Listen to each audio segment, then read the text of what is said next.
and I'm here to demonstrate the new Pepetools Jump Ring Maker 2. A lot of you may have seen the original Jump Ring Maker. Well, Pepetools have come up with a new and improved design. It's all held very neatly upon this powder-coated aluminium machined base. The kit comprises of the coil winder with keyless chuck, the coil holder. This has a hole through the main body here that will allow you to screw the coil holder directly onto your work surface, or alternatively screw the coil holder through the holes in your base plate into your work surface for safety for when you come to cut your jump rings. The handpiece holder, which is designed to fit a number 30 Fordham handpiece. 20 mandrels ranging from 2.5mm right up to 12mm. They're all neatly arranged in an aluminium base. We have the arbor holder. We also have this mounting disc here. This is if you don't necessarily want to mount the coil winder on the base itself, but perhaps you want to attach the coil winder separately, and that can easily be screwed onto a worktop and then the coil winder screwed onto the base like that. It comes with a 1.25 inch blade or an optional 1.5 inch. You'd need the 1.5 inch if you were cutting bigger, thicker jump rings. And also an Allen key that helps you attach your coil holder onto the Fordham handpiece, and a tube of Pepe lube. The coil winder is attached onto the base very simply with a screw that goes in through the bottom. And this is how you would attach the coil winder onto the optional mounting plate as well. Like that. Let's just remove these out of the way a moment. We won't be needing those just yet.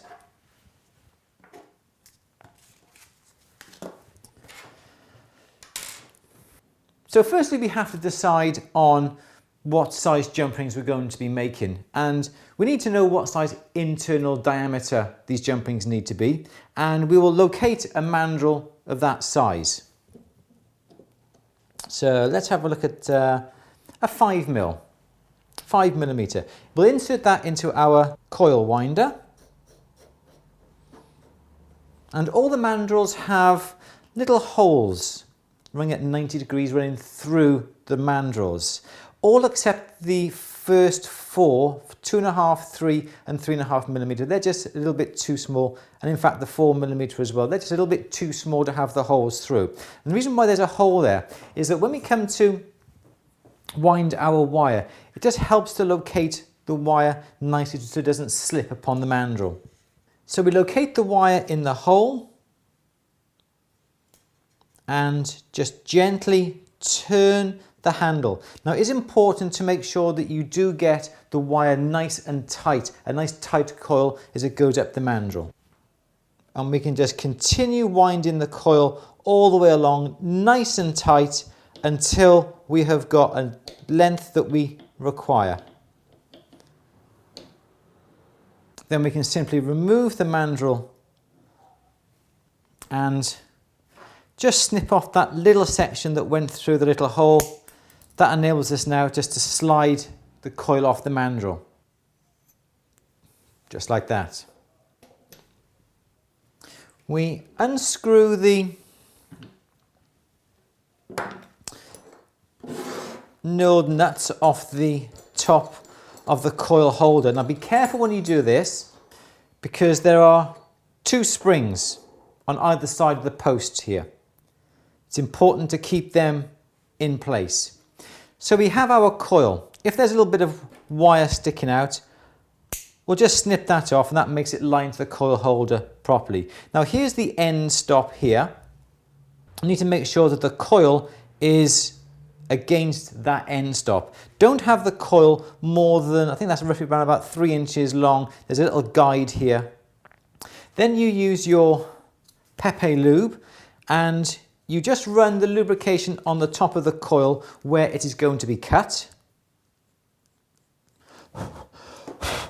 And then pop that into your coil holder. Right, just pop that to one side for a moment.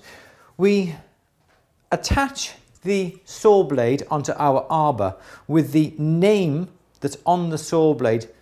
That side goes against the main part of the arbor.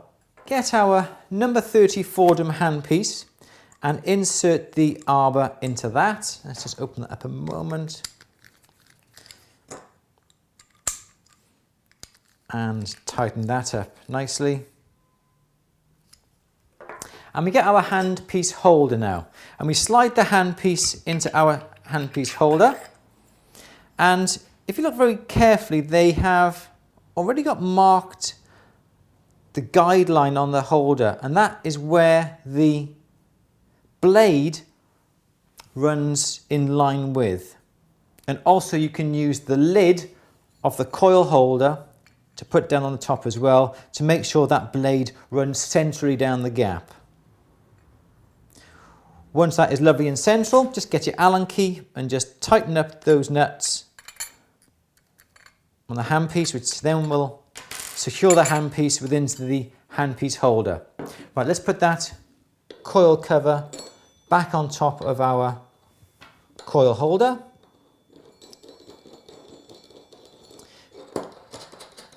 Making sure that the top goes down nice and even and you don't squash the coil too much.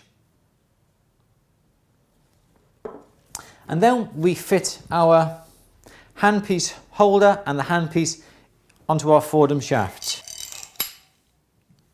Then we get our coil holder with our coil in. The coil is at this end and this is the end that the stop is at. We get our handpiece that locates nice and safely over the top of the coil holder. Then we run at full speed and gently pull the handle towards you, gently cutting through the coil.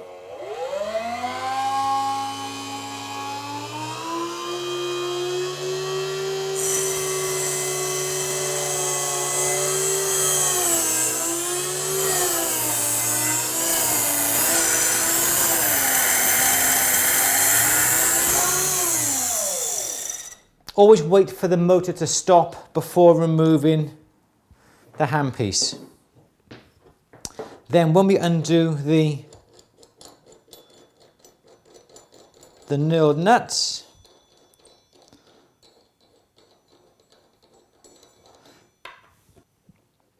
and inside we have our jump rings all ready for us to use on our next project. That's the Jump Ring Maker 2 from Pepetools. I'm Andrew Berry. Thank you for watching.